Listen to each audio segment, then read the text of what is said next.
In today's video, I'm going to teach you how to build an advanced Notion system by first learning the essentials and then combining them into one organized workspace.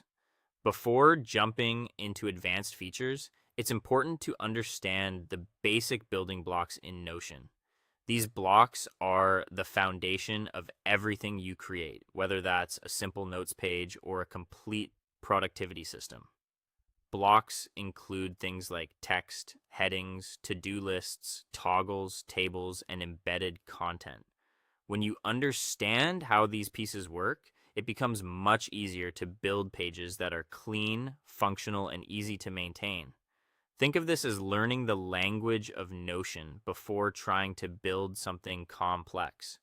Once you're comfortable with the basics, the next step is learning how to use Notion databases. Databases are what allow you to organize tasks, notes, projects, and records in a structured way. Instead of keeping everything on separate pages with no consistency, a database gives you properties, filters, sorting, and multiple views.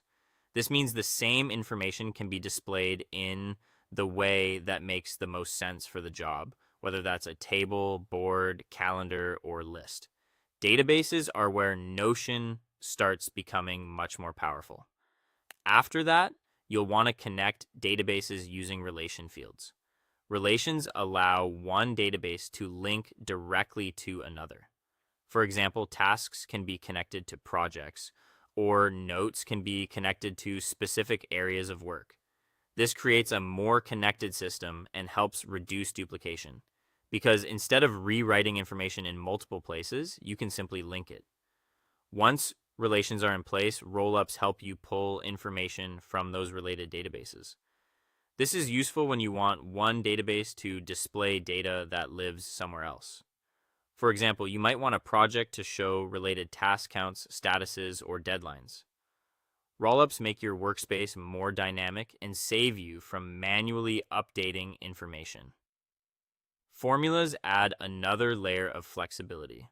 With formulas, you can calculate values, combine text, display custom messages, or create logic-based results based on other properties.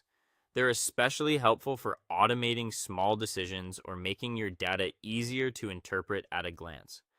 Templates are also essential when you repeat the same kind of page or workflow over and over. A good template saves time, keeps things consistent, and reduces setup friction. Instead of rebuilding the same structure each time, you create it once and reuse it whenever needed. When you combine databases, views, formulas, templates, relations, and rollups, you create a true advanced Notion system. The goal is not just to add complexity, but to build a workspace that stays organized, connected, and efficient. Start with the basics, build carefully, and let each layer support the next.